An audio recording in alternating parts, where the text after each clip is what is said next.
वाह मोदी जी वाह, गजब। जैसे नरेंद्र मोदी और अमित शाह और पूरी बीजेपी को सत्ता में आने के लिए मुसलमानों का वोट नहीं चाहिए और कोई जरूरत भी नहीं होता है, वो ऐसे ही सत्ता में आ जाती है। उसी तरीके से अब प्रधानमंत्री बनने के लिए नरेंद्र मोदी को पूरे देश में जीतने की अब कोई जरूरत नहीं है। महज यूपी जैसा 2-3 राज्य में जीत जाएंगे और प्रधानमंत्री बन जाएंगे। जी हाँ, सत्ता पे अपनी कुर्सी पे पकड़ मजबूत बनाने के लिए हर वो प्रयास मोदी सरकार कर रही है जो वो कर सकती है। चाहे वो नित्य नयन कानून लेकर के आ रहा, क्योंकि मनमर्जी से सांसदों की संख्या पास करा ले, लेकिन यहां पर जो है परिसीमन को लेकर भारी बवाल सदन के अंदर मचा है। और परिसीमन को लेकर आज वोटिंग हुई। वोटिंग का आंकड़ा क्या कहता है और क्या ये परिसीमन हो पाएगा नहीं हो पाएगा, इस वीडियो में आपको बताएंगे।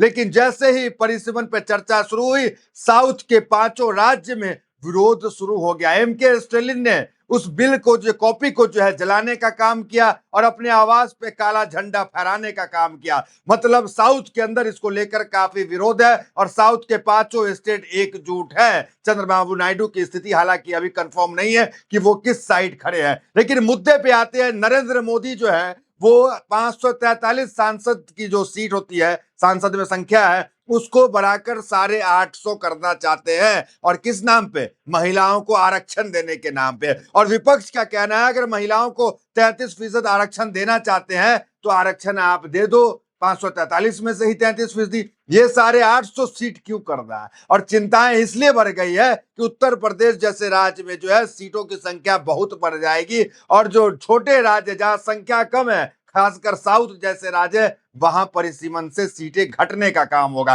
असम के अंदर परिसीमन हुआ था और किस तरीके से असम का डेमोग्राफी बदल गया। उसके बाद जम्मू कश्मीर में परिसीमन हुआ और किस तरीके से कश्मीर कमजोर हुआ, जम्मू जो है वो मजबूत हो गया सीटों में, वो आपको बताएंगे। उससे पहले सीधा देखिए किस चालाकी से जो है परिसीमन किया जा रहा है वो बताते हैं। और कैसे नरेंद्र मोदी को अखिलेश यादव से गिरगिराना पड़ा, मित्र कहना पड़ा, क्योंकि यहां पे तो संख्या बल चाहिए भाई।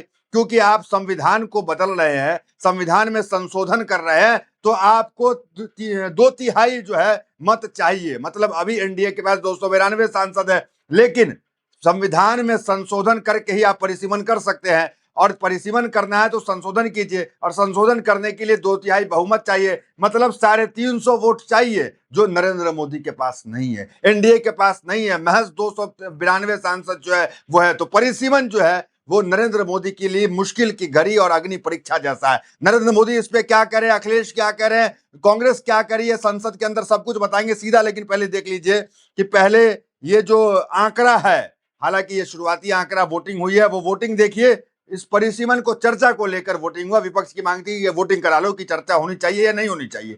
तो वोटिंग हुआ तो 207 लोग जो है इस चर्चा के लिए तैयार हुए समर्थन में कि हाँ भाई परिसीमन पर चर्चा होना चाहिए। और 126 जो है वो कहे कि भाई चर्चा नहीं होनी चाहिए। हालांकि इसमें देखा जाए तो चर्चा होने के लिए जो एनडीए ने वोट किया 207, वो भी आंकड़ा कम था, पूरे सांसद नहीं थे और इंडिया गठबंधन के भी सांसद कम थे। तो ये शुरुआती वोटिंग जो है वो ही, हालांकि वो आंकड़ा नहीं पहुंच पाया जिससे संविधान में संशोधन कर परिसीमन किया जा सकता है। ये कहें कि इंडिया गठबंधन के लिए अच्छी खबर जैसा है। अब आते हैं सीधा कि किस तरीके से नरेंद्र मोदी को अखिलेश यादव के सामने गिराना पड़ा, मित्र कहना पड़ा, और किस तरीके से बात कर रहे हैं और खुद को जो है अति पिछड़ा बता रहे हैं। मतलब पहले कहे थे हम पिछड़ा है, अब कह रहे अति पिछड़ा है। ठीक वैसे जैसे कह देते कभी हम पठान के बच्चे हैं, तो कभी हमारा नाता पंजाब से है, कभी हरियाणा से है, कभी बिहार से है। उसी तरीके की स्थिति प्रधानमंत्री की दिखी, क्योंकि आंकड़ा गणित तो चाहिए, बिना उसके तो कुछ हो नहीं पाएगा। और ये सब सिर्फ किस लिए किया जाता है कि अपनी पकड़ जो है कुर्सी पे मजबूत बनी रहे। सुनिए क्या करें प्रधानमंत्री मोदी। मैं अति पिछड़े समाज से आता हूं।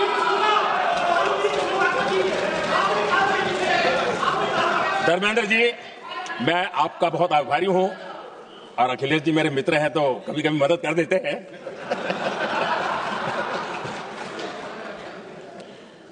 ये बात सही है कि मैं अति पिछड़े समाज से आता हूं, लेकिन मेरा दायित्व समाज के सबको साथ लेके चलने का है, और यही मेरे संविधान ने मुझे यही रास्ता दिखाया है। मेरे लिए संविधान ही सर्वोपरि है, और इसलिए और यह संविधान की ताकत है कि मेरे जैसा अत्यंत छोटे समाज का, अति पिछड़े समाज के व्यक्ति को इतना बड़ा दायित्व देश ने दिया। और इसलिए मैं तो देशवासियों का ऋणी हूं और मैं तो संविधान निर्माताओं का ऋणी हूं कि जिसके कारण आज मैं यहां हूं। अब ये सारा खेल जो है महिलाओं को इंसाफ और महिलाओं को आरक्षण देना, और अगर परिसीमन नहीं लागू हुआ तो समझो विपक्ष जो है महिला विरोधी है, विपक्ष महिला को नहीं चाहती 33% आरक्षण देने की मांग, तो ये इस क्रम में किया जाता है। और इसका जवाब देते हुए अखिलेश यादव क्या कह रहे हैं, जरा वो सुनिए। अध्यक्ष महोदय, इनके 21 जगह सरकारें हैं, 21 जगह यूनियन टेरिटरी और स्टेट मिलाकर के और सहयोगी दलों के साथ मिलकर के 21 सरकारें इनकी हैं। भारतीय जनता पार्टी ये बताए कि उनके 21 स्टेट में जहां सरकारें उनके सहयोगी साथियों के साथ चल रही हैं, कितने मुख्यमंत्री इनके बने हुए हैं? कितनी महिला मुख्यमंत्री बनी हुई इनकी? जीरो। और जो दिल्ली की बनी हुई हैं, हालांकि वो हाफ चीफ मिनिस्टर हैं और वो भी महिला होने के नाते केवल हाफ चीफ मिनिस्टर हैं। नहीं, अधिकार कहां है? एक चीफ मिनिस्टर के जो अधिकार होते हैं, एक स्टेट के जो अधिकार होते हैं, क्या आपके दिल्ली की मुख्यमंत्री के पास वो अधिकार है?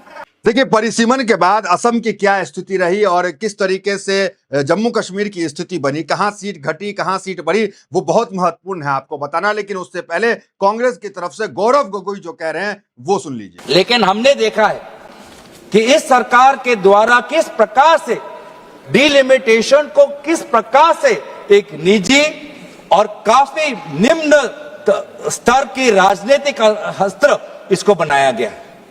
मैं 2 प्रदेशों का उदाहरण देना चाहता हूं कि कैसे आज डिलिमिटेशन का व्यवहार किया जा रहा है। एक जम्मू कश्मीर, दूसरा असम, दोनों प्रदेशों में डिलिमिटेशन, दोनों प्रदेशों में। और एक में क्या हुआ, जम्मू कश्मीर के जब आपने परिसीमन की तो वहां पे आपने डिलिमिटेशन कमीशन बैठाई और वहां पर आपने सेंसस, कौन से सेंसस का आपने इस्तेमाल किया? 2011 का।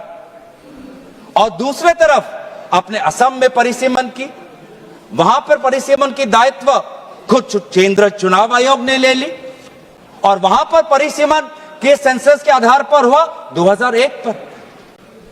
आप सोच समझ सकते हो कि भारत में 21वीं सदी में 2022 से 2023 में लगभग वो 1-1.5 वर्ष के कार्यकाल में भारत के 2 प्रदेशों में परिसीमन हो रहा है। एक 2011 के सेंसस के आधार पर, एक 2001 के आधार पर, एक जगह डिलिमिटेशन कमीशन, एक जगह चुनाव आयोग। तो साफ साफ पता चलता है कि ये डिलिमिटेशन किसी प्रकार से नागरिकों को, आम नागरिकों को सुविधा देने के लिए नहीं, डिलिमिटेशन बस आप अपने राजनीतिक सत्ता को और मजबूत करने के लिए, अपने राजनीतिक जड़ों को मजबूत करने के लिए आप इसका इस्तेमाल कर रहे हैं।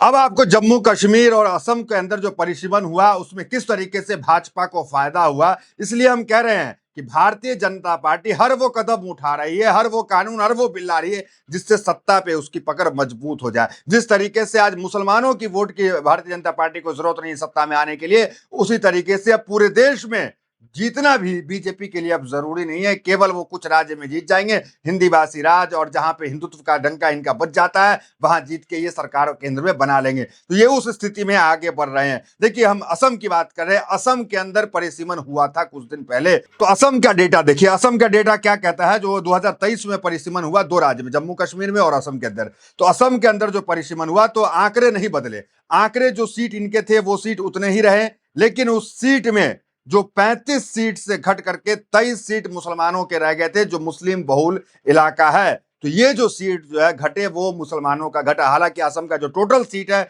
वो टोटल सीट उतना ही का उतना ही रहा, लेकिन जो मुस्लिम बहुल क्षेत्र है वो क्षेत्र में जो है सीटें घटने का काम हुआ। 35 से 23 सीट पे जो है वो असम के अंदर आ गया। फिर आप जम्मू कश्मीर का परिसीमन जरा देख लीजिए। जम्मू कश्मीर के अंदर जो परिसीमन हुआ वो परिसीमन में 2022 में ये परिसीमन हुआ। उसके अंदर देखिए, जम्मू डिवीजन और कश्मीर डिवीजन, कश्मीर में मुस्लिम आबादी है, जम्मू में हिंदू आबादी, आप जानते हैं। और बीजेपी को वोट जो है जम्मू में जो है थोड़ा बहुत मिलता है, ठीक ठाक वोट। तो जम्मू डिवीजन में क्या हुआ कि 6 अतिरिक्त सीटें जो है बढ़ने का काम हुआ परिसीमन के बाद। कहां? जहां बीजेपी को वोट मिलता है। तो जम्मू में 6 सीट बढ़ी और कश्मीर में कितनी सीटें बढ़ी? महज 1 सीट बढ़ी। तो सदन के अंदर, जम्मू कश्मीर सदन के अंदर भी बीजेपी की स्थिति मजबूत हो गई।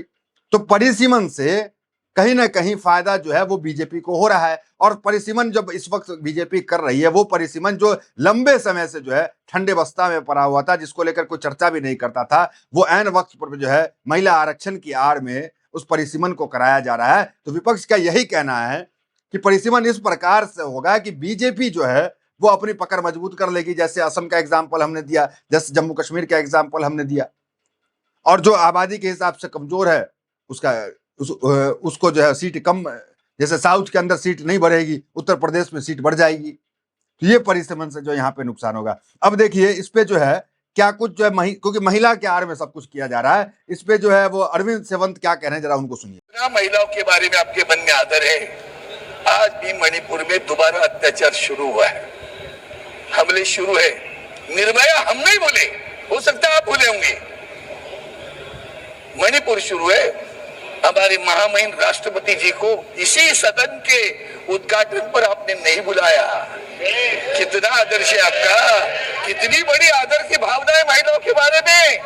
प्रभु रामचंद्र जी के चरण में भी आपने मनु जी को नहीं बुलाया। और फिर भी जय श्री राम ढोंग गए। इस ढोंग के खिलाफ आप खड़े। आपकी कथनी और करनी में जन्म तक हर वक्त फर्क है। आपने कहा कुछ, किया कुछ अलग, आज भी वही कर रहे हो। मिल लाया आरक्षण का भार रोजाना। एक पत्र लिखा था माननीय प्रधानमंत्री जी का, एक लेटर अखबार में भी छप कर आया। उसमें मुझे तो बहुत सरप्राइज हो गया, उसमें समता शब्द था। हाँ, समता शब्द हमारे प्रधानमंत्री ने प्रयोग किया। कहाँ है समता, बताओ तो सही। हमारे महाराष्ट्र में महिलाओं पे अत्याचार हो रहे हैं, बहुत गंदी बात चल रही है वहां, कलंकित कर रहे हैं महाराष्ट्र के हमारे।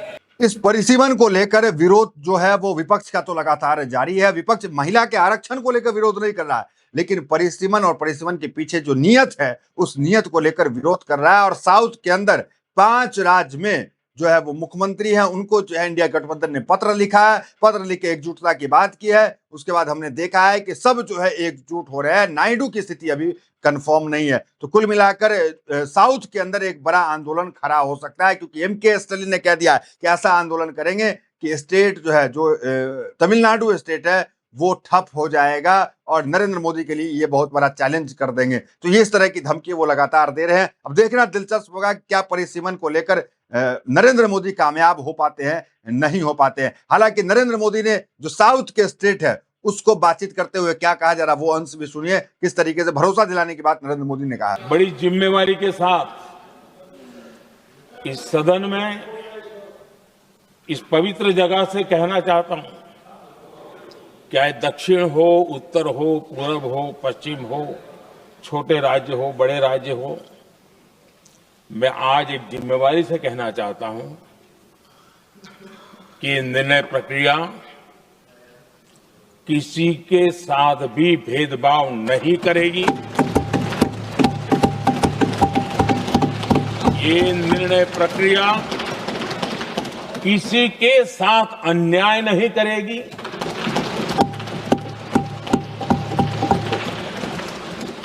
भूतकाल में जो सरकार रही और जिनके कालखंड में जो परिसीमन हुआ और जो अनुपात उस समय से चला आ रहा है, उस अनुपात में भी कोई बदलाव नहीं होगा और वृद्धि भी उसी अनुपात में होगी।